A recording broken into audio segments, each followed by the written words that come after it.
Assalamualaikum warahmatullahi wabarakatuh. Jumpa lagi di mata kuliah pengantar psikologi sosial. Kali ini kita akan membahas tentang sosialisasi. Apa sih sosialisasi itu? Apakah sosialisasi yang akan kita pelajari ini sama dengan makna sosialisasi yang sudah pernah kalian dengarkan sebelumnya?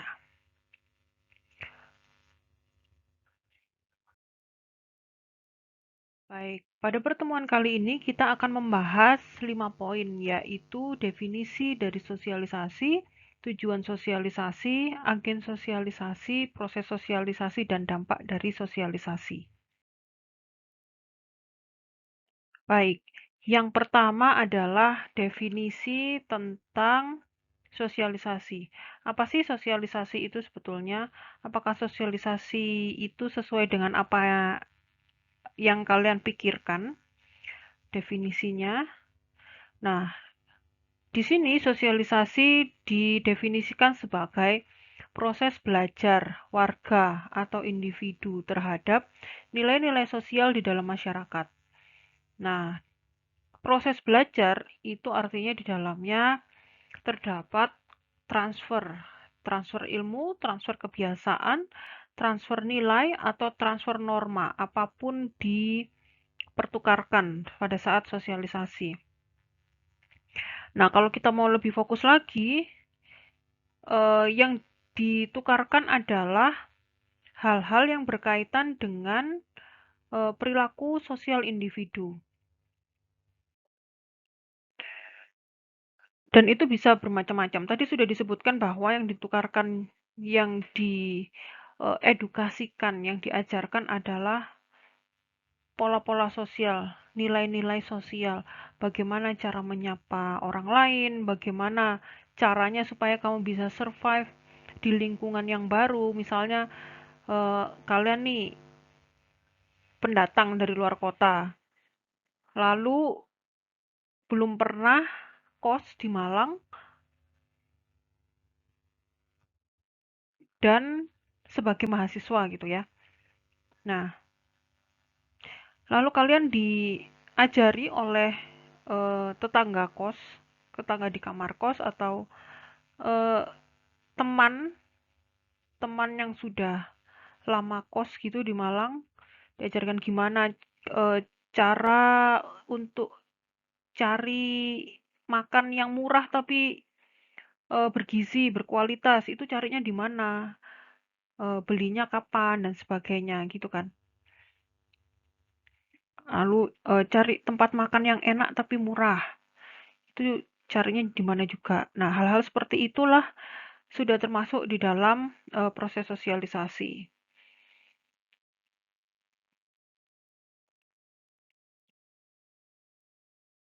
Tujuan sosialisasi itu sederhananya adalah untuk mengajarkan kontrol terhadap diri individu di lingkungan sosialnya.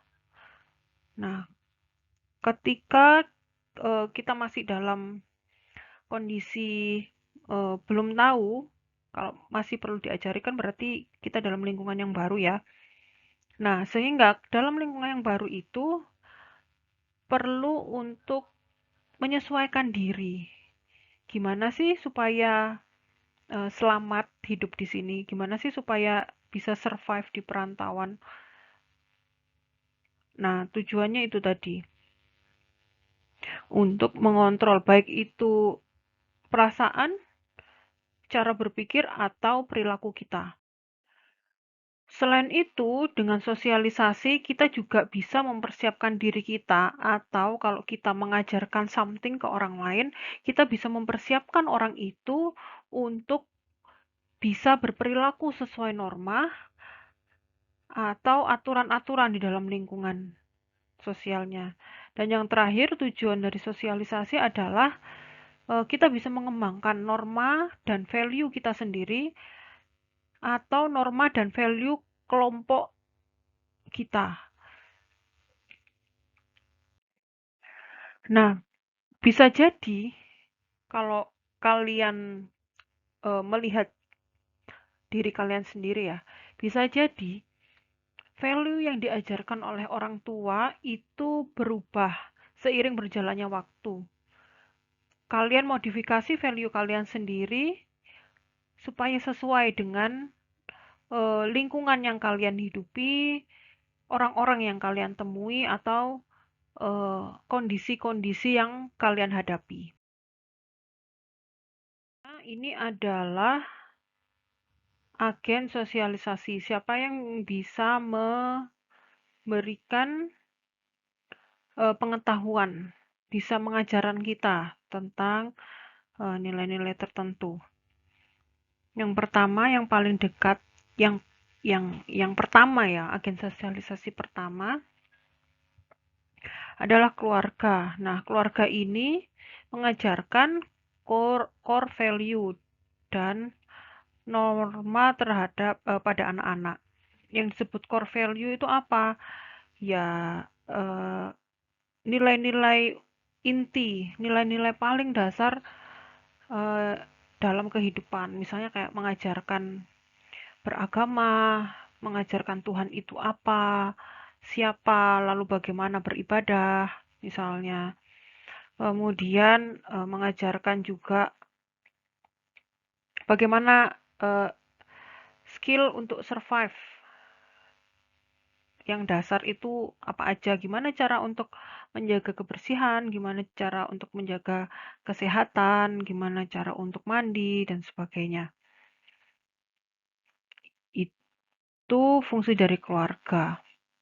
Kemudian berikutnya ada teman sebaya. Teman sebaya ini adalah agen sosialisasi yang fungsinya untuk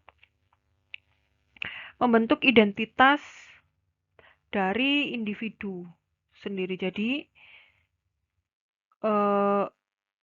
identitas sosialnya itu dibentuk oleh sosial individu itu dibentuk oleh teman sebayanya. Jadi kamu anaknya seperti apa, kesukaannya apa dan sebagainya, mengidolakan siapa.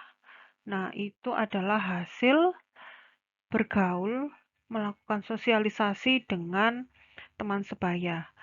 Kemudian teman sebaya itu juga mengajarkan practical surviving skill.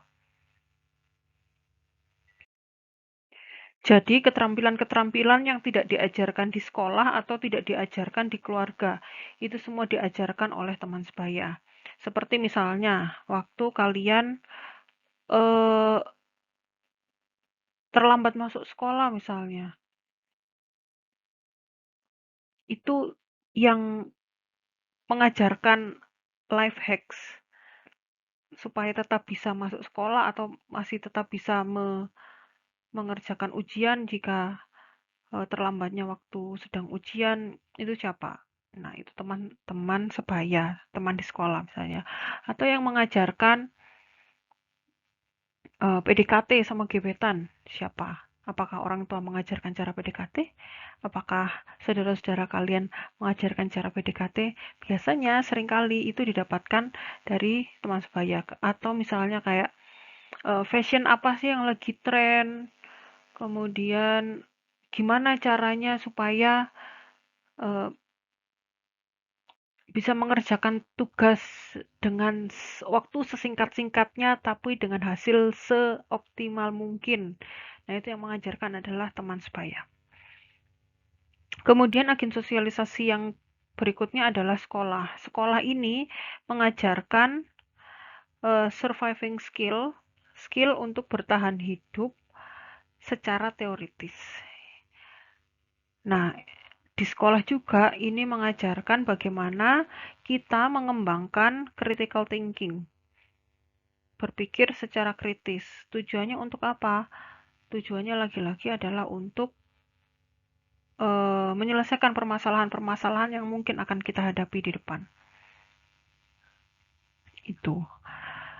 Kemudian yang terakhir adalah media sebagai agen sosialisasi. Bagaimana media itu mengajarkan value baru pada kita ini dengan banyak hal, banyak cara. Kalau kalian melakukan analisis terhadap perilaku individu secara sosial di media, kalian akan menemukan bahwa orang di berbagai macam belahan dunia itu akan merespon sesuatu dengan cara yang lain. Nah, merespon sesuatu itu kan sesuai dengan bagaimana pikiran perasaannya dia, bagaimana norma sosial yang berlaku di sekitarnya, bagaimana nilai-nilai yang dia yakini dalam hidupnya. Nah, jadi kalau kalian melihat perilaku orang di media sosial atau di media yang lain, kalian akan menemukan juga bahwa orang ini berperilaku dengan cara yang berbeda dengan kita di belahan dunia yang lain.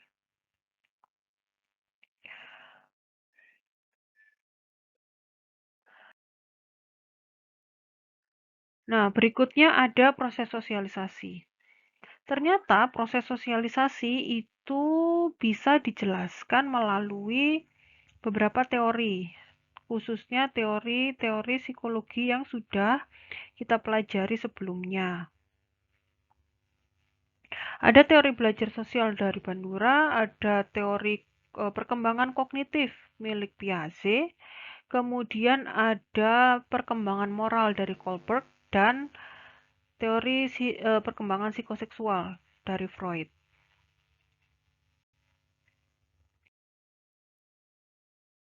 Yang pertama, apakah kalian masih ingat tentang teori belajar sosial?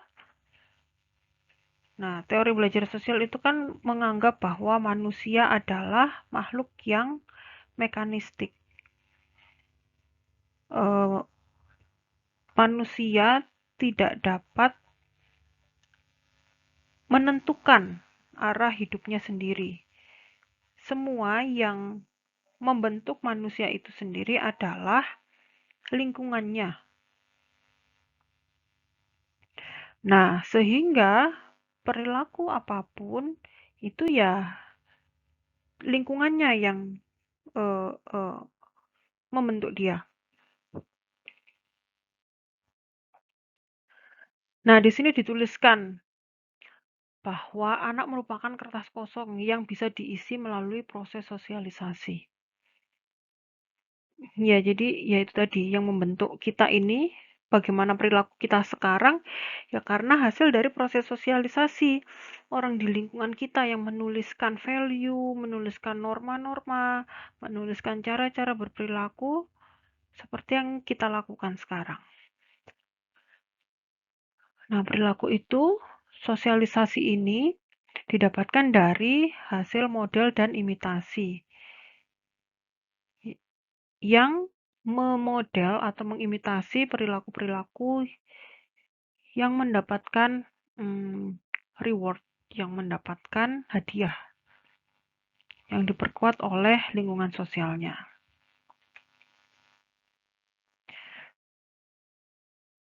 Kemudian, teori berikutnya adalah teori perkembangan kognitif dari Piaget. Piaget percaya bahwa anak itu mengalami 4 fase perkembangan kognitif selama hidupnya. Yang pertama adalah fase motor sensorik. Ini ditemukan pada bayi yang berusia 0-2 tahun. Motor sensorik ini pengetahuan pada bayi itu ya, bayi mendapatkan pengetahuan yang didapatkan dari proses sensasi. Masih ingat organ sensasi apa saja? Nah, semua pengetahuan itu dia dapatkan dari organ-organ sensasinya. Nah, di sini dicontohkan gerakan yang bisa memanfaatkan organ sensasinya. Dia mendengarkan, dia blabbling, mengeluarkan kata-kata yang menurut kita tidak bermakna ya, tapi justru anak itu sedang belajar di situ. Atau menggenggam, menggosokkan tangannya pada tekstur permukaan yang berbeda-beda. memukul, melempar. Nah, itu adalah proses-proses belajar sebetulnya pada bayi berusia 0-2 tahun. Fase berikutnya yaitu fase praoperasional. Ini ditemukan pada anak usia 2-7 tahun. Di sini anak mengembangkan egosentrisme. Egosentrisme itu apa sih? Egosentrisme itu ketika anak gagal untuk menempatkan dirinya pada kondisi orang lain. Jadi si anak ini percaya bahwa kalau dirinya merasa sesuatu, merasa seperti ini, maka orang lain juga akan merasakan hal yang sama dengannya. Kalau anak anak itu tidak suka, maka orang lain juga tidak akan suka. Itu egosentrisme. Kemudian di fase ini anak juga mengembangkan cara berpikir menggunakan simbol-simbol atau pencitraan-pencitraan batiniah. Di sini anak berpikir tidak sistematis dan tidak logis. Itulah kenapa pada usia ini mungkin kalian tahu ada yang namanya teman khayalan lah, atau anak bisa mengarang sebuah cerita, misalnya dia percaya bahwa dirinya bisa terbang, bisa tidak kelihatan, dan sebagainya. Ya, karena memang perkembangan kognitifnya sedang dalam fase itu. Di sini juga anak belajar untuk berbahasa. Ini ya, menggunakan simbol-simbol itu tadi. Kemudian fase yang ketiga adalah operasional konkret. Operasional konkret ini anak mampu berpikir sistematis untuk hal-hal yang konkret. Untuk hal-hal yang lebih abstrak, mereka masih kesulitan untuk membayangkan hal yang abstrak. Ketika dia tidak bisa membayangkannya, maka hal itu kemungkinan akan sulit untuk diterima oleh anak-anak. Dan anak juga mengembangkan kemampuan konservasi. Konservasi ini ketika dia bisa membandingkan ukuran sebuah benda. Jadi kayak misalnya air yang dimasukkan ke dalam gelas yang sempit dan tinggi dibandingkan air yang dimasukkan dalam gelas yang lebar dan pendek, itu lebih banyak yang mana? Nah, anak-anak usia ini sudah bisa menunjukkan bahwa kalau volumenya 200 mili, maka ya meskipun di gelas tinggi itu kelihatan banyak dan di gelas pendek itu kelihatan sedikit, itu sama saja. Isinya ya 600 mili gitu. Kemudian fase yang terakhir adalah operasional formal. Ini ditemukan pada anak ketika dia sudah mulai masuk pubertas.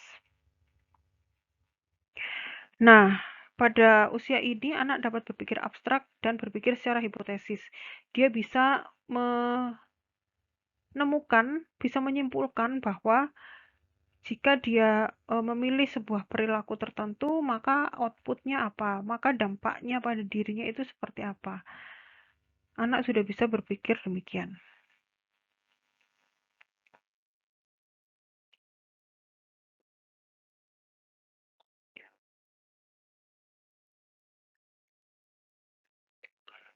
Berikutnya kita masuk tentang perkembangan moral dari Kohlberg. Menurut Kohlberg, terdapat 3 tingkat moral. Dan pada masing-masing tingkatan moral ini ada 2 tahap perkembangannya. Ada tingkat prakonvensional. Biasanya ini pada usia anak-anak. Pada tahap prakonvensional ini, moralitas atau baik buruk suatu hal itu dilihat dari apakah ada dampaknya secara langsung. Dampak di sini berupa hukuman-hukuman atau hadiah-hadiah. Ada 2 tahap perkembangan, yaitu stadium 1. Pada tahap ini moral diorientasikan pada hukuman. Jadi anak itu akan berperilaku baik hanya karena dia takut untuk dihukum. Sedangkan pada stadium 2, anak akan berperilaku baik karena dia tahu jika dia berperilaku baik, dia akan mendapatkan penghargaan.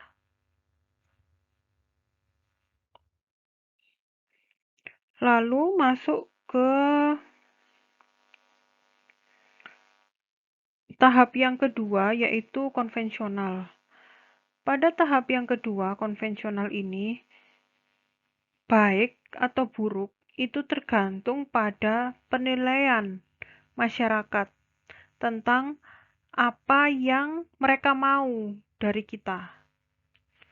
Nah, dijelaskan pada stadium 3 bahwa orang-orang, individu akan menilai apakah perilaku itu baik atau buruk tergantung dari konformitasnya. Konformitas itu apa sih? Konformitas itu ketika individu berperilaku sesuai dengan harapan dari kelompoknya.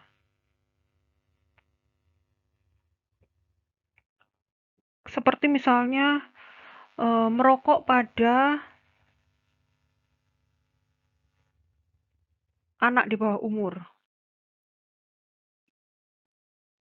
Pada remaja yang merokok di bawah umur,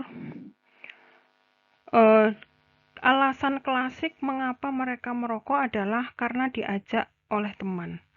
Nah, itu adalah contoh paling sederhana dari konformitas. Dia berperilaku karena berharap untuk diterima dalam peer group-nya.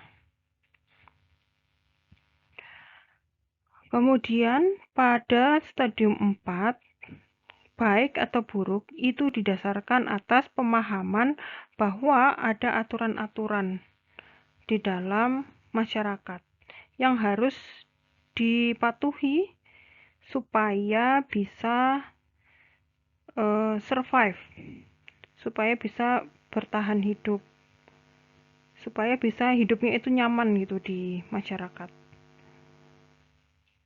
Dan tahapan yang terakhir adalah pasca konvensional. Pasca konvensional ini melihat bahwa moral, baik atau buruk, itu sifatnya relatif.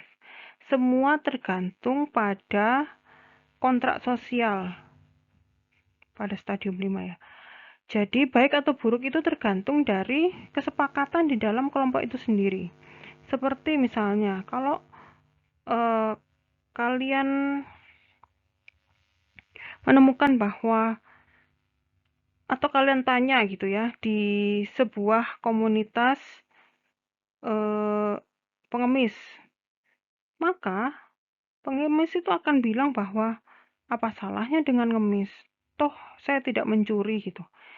Jadi pengemis itu dianggap baik karena bukan mencuri. Padahal jika itu dibandingkan dengan norma secara umum ya, maka perilaku mengemis itu bukan sesuatu yang baik juga gitu kan. Tapi karena mereka sepakat bahwa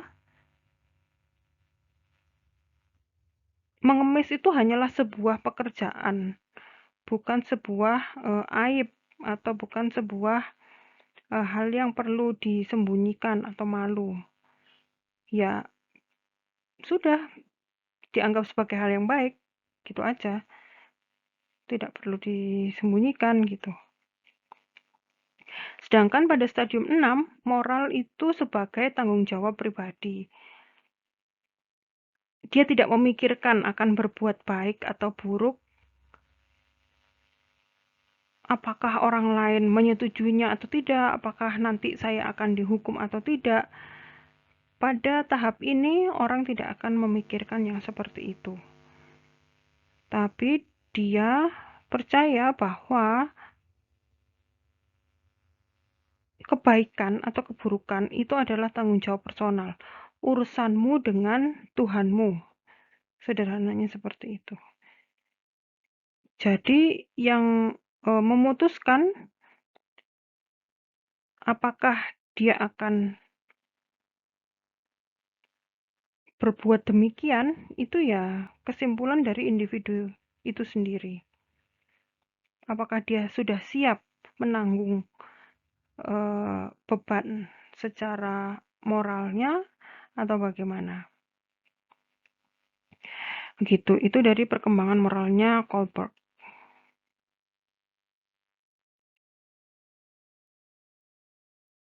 Nah, yang terakhir ini adalah perkembangan psikoseksual menurut teori psikoanalisis dari Freud. Menurut Freud, proses sosialisasi individu itu dipengaruhi oleh perkembangan psikoseksualnya. Ada 5 tahapan perkembangan psikoseksual. Ada yang pertama oral, itu ditemukan pada usia 0-1 tahun. Ketika pengetahuan pusat kenyamanan itu bersumber dari oral, daerah sekitar mulut. Menurut Freud, jika tahapan oralnya ini terpenuhi, maka anak akan merasakan kenyamanan dan rasa kepercayaan pada orang lain. Nah, pada tahap ini anak biasanya berperilaku apapun dan semuanya itu sumbernya di mulutnya, sehingga semuanya akan dimasukkan ke dalam mulut, akan dia rasakan menggunakan mulutnya sendiri. Ya kan, kalau kalian perhatikan pada anak-anak bayi berusia ini 0-1 tahun, maka perilakunya seperti itu ya. Kemudian fase yang kedua adalah fase anal. Usia 1-3 tahun. Di sini anak mengembangkan kemampuan kontrol dirinya. Biasa pada anal ini kan ditemukan proses toilet training. Nah, jika toilet trainingnya berhasil, maka dia akan merasa berprestasi. Dia akan merasa bahwa dirinya ini sudah bisa mandiri, sehingga self-esteem-nya bisa meningkat. Nah, namun jika toilet trainingnya ini menemui kesulitan atau tidak berhasil, maka anak-anak akan tentu saja kebalikannya, yaitu merasakan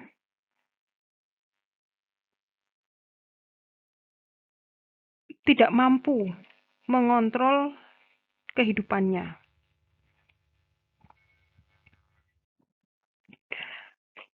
Lalu pada tahap berikutnya, perkembangan yang ketiga, yaitu fase falik usia 3-5 tahun.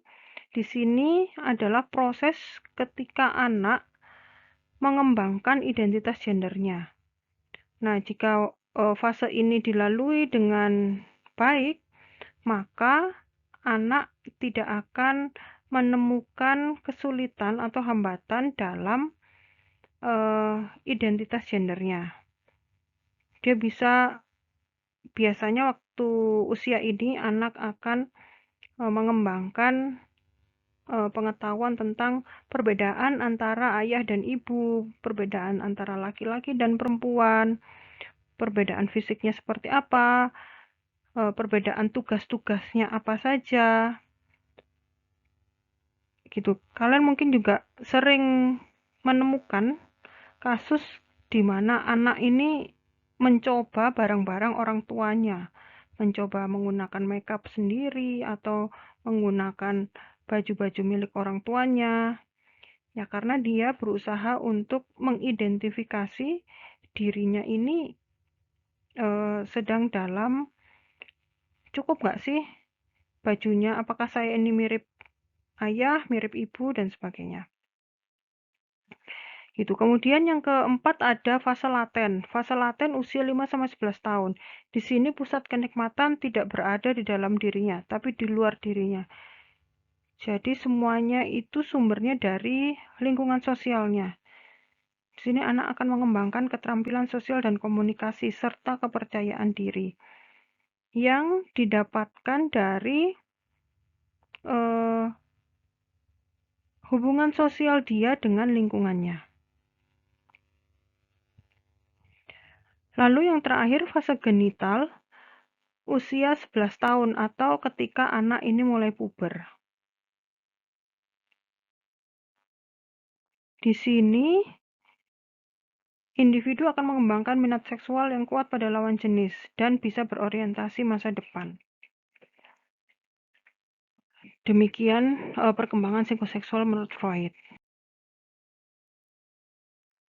Kemudian pertanyaan berikutnya. Apa yang mempengaruhi atau yang membentuk individu sebagai makhluk sosial? Apakah itu kualitas naturalnya atau kualitas pengasuhannya, nature or nurture-nya? Nah, atau bahkan jadi keduanya, gabungan dari nature dan nurture-nya. Sebetulnya kedua faktor ini saling berhubungan satu sama lain. Jadi tidak mungkin kalau nature-nya saja yang membentuk individu, identitas sosialnya, atau nurture-nya saja yang membentuk identitas sosialnya. Itu nggak mungkin kan kalau misalnya individu berkualitas secara diri sendiri, individu itu sendiri ya. Dia pintar, dia cerdas. Kemudian dia tidak pernah bergaul dengan orang lain. Apa yang terjadi? Maka dia tidak bisa menjadi individu sosial yang baik gitu ya. Sedangkan kebalikannya, kalau dia itu lingkungannya baik, tapi secara fisik dia ada keterbatasan. Misalnya perkembangan kognitifnya kurang baik, atau ada karakteristik kepribadiannya yang berbeda dengan orang kebanyakan. Nah, pasti dia juga tidak optimal sebagai individu dalam lingkungan sosial. Demikian. Dan yang terakhir, sosialisasi itu bisa membentuk diri kita sebagai anggota di dalam sebuah kelompok sosial. Biasanya agen sosialisasi, masih ingat apa saja? Agen sosialisasi ini berupaya untuk menyamakan nilai dan norma anggota kelompok di dalamnya. Itulah kenapa kalau kalian ingat ya, buat apa sih ada yang namanya ospek? Kenapa sih harus ada PKKMB?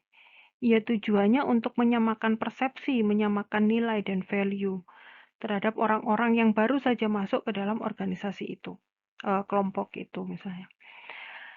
Kemudian semakin kecil dan semakin homogen sebuah kelompok sosial, maka anggota-anggota di dalamnya juga semakin mirip. Kayak misalnya kalau kalian melihat sebuah komunitas gitu ya. Nggak heran kalau kadang-kadang style mereka itu sama atau mirip sekali.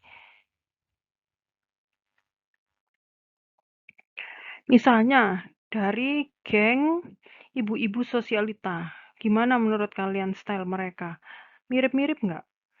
Atau nggak usah jauh-jauh sosialita. Mahasiswa UM aja. Apakah stylenya mirip-mirip?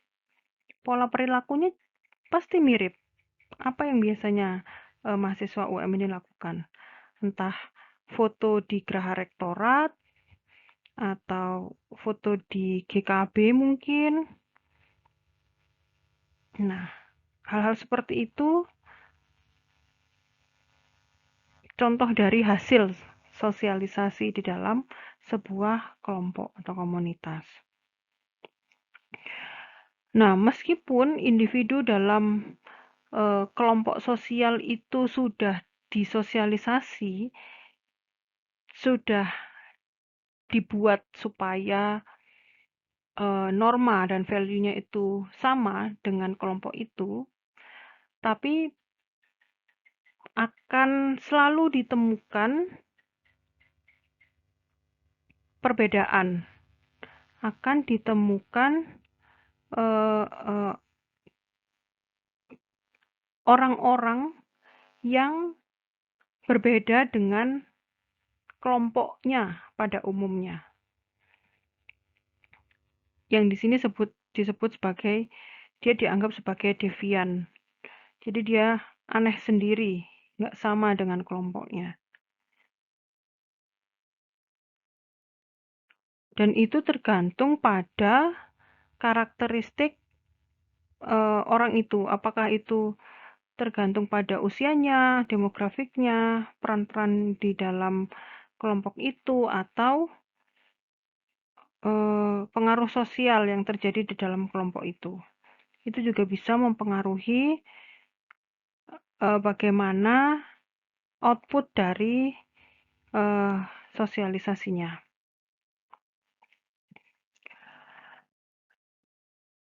Kira-kira begitu penjelasan tentang sosialisasi. Jika ada pertanyaan, silakan ditanyakan. Terima kasih.